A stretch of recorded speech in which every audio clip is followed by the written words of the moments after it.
So besides all these approved therapies, patients ask from time to time, how can I change lifestyle factors, for instance, to benefit somehow for my disease course? Yeah, there are a few factors that are just generally important for health, and things that are healthy for your body are generally also healthy for your brain because it's all a system that's very deeply intrinsically connected. A big thing that we also have demonstrated in studies is that sport is good for your immune system and good for your overall health. It's associated with, as everyone knows, a longer life and a healthier life. And we have some data also coming from Germany that show that sport is also good for modulating the immune system in a way that it's, we don't have the data saying that it reduces the relapse rate in MS, but we know that we know that we're looking to see if we can prove that doing more exercise reduces relapse rate in MS. So that's a huge factor that's just generally good for all over well-being, including also mental health, which also has a big part of contribution to disease progression or disease, the feeling of being unwell in MS is because patients are also unhappy because they have a chronic disease in MS causing this chronic inflammation in the brain, also then contributes to poorer mental health, and we know that sport is also very beneficial to mental health. So, but we all have these patients in mind suffering from Uthoff's phenomena. Yeah. So what can we recommend if they have problems with Uthoff? What kind of sports can we recommend? Yeah, so you always say swimming's a good thing for patients to do, which I wholeheartedly agree with. So Uthoff is when you raise your body temperature by more than about 0.5 degrees, and then you experience then the symptoms of your MS scars, so to speak, so that these already present damaged aspects of the nervous system in the body, when the body becomes warmer, they make themselves known, and then you have the symptoms. So things like the sauna or doing exercise obviously raises your body temperature, and then patients have the feeling, oh, my MS is getting worse when I do that. It's not.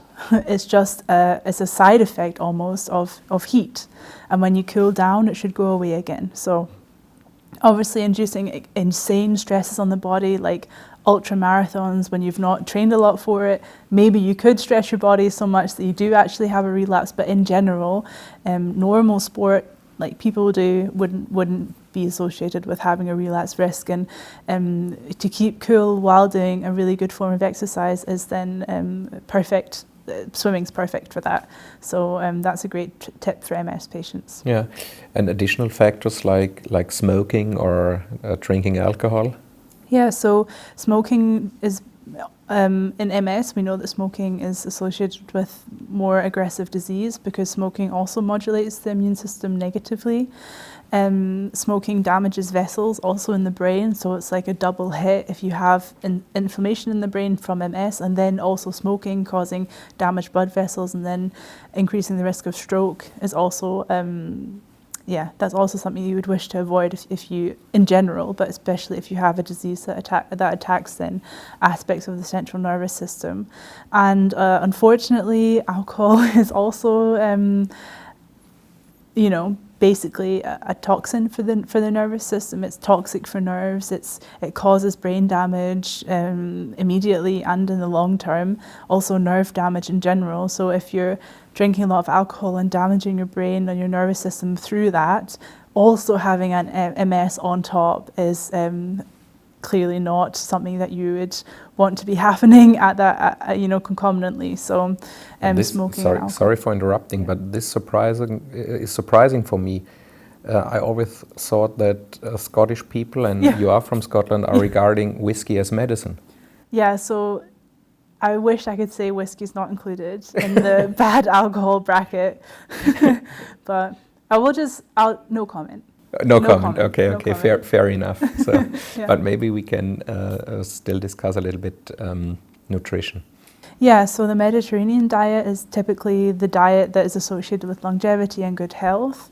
We know that omega-3 is good for your dementia risk, good for your brain, good for your vessels, and doesn't mean you need to buy supplements. You can also eat fish, find it in oils, natural omega-3, even if you're vegetarian, pescatarian. There are vegetarian, because pescatarian would be allowed to eat fish, but there are lots of options that you can also find that are vegetarian omega-3 sources. I think one should not underestimate the effects concerning high salt intake or low or high fiber content of your food, because there are a number of studies out there, also from animal models, that the effect sizes are quite strong. So feeding mice, for instance, suffering from an MS-like disorder, feeding high concentrations of salt leads to a significant activation of Th17 cells, so the bad guys. So I think one should not really underestimate all these lifestyle factors in addition. I believe that MS is genetically defined and that there are some strong effects concerning environmental factors, as you mentioned before. But I think all these aspects of nutrition, alcohol, smoking, sleep, exactly, sleep is also, I think, of importance, and also doing sports. All this adds a few percentages in the right direction, and so I think we can really recommend our patients to look for these lifestyle factors and for maybe some decisions they should make for their life, right? Yeah, and I think if MS patients can affect those around them to live a little healthier too, we'd all be going in the right direction. This is a good final statement. Thank you.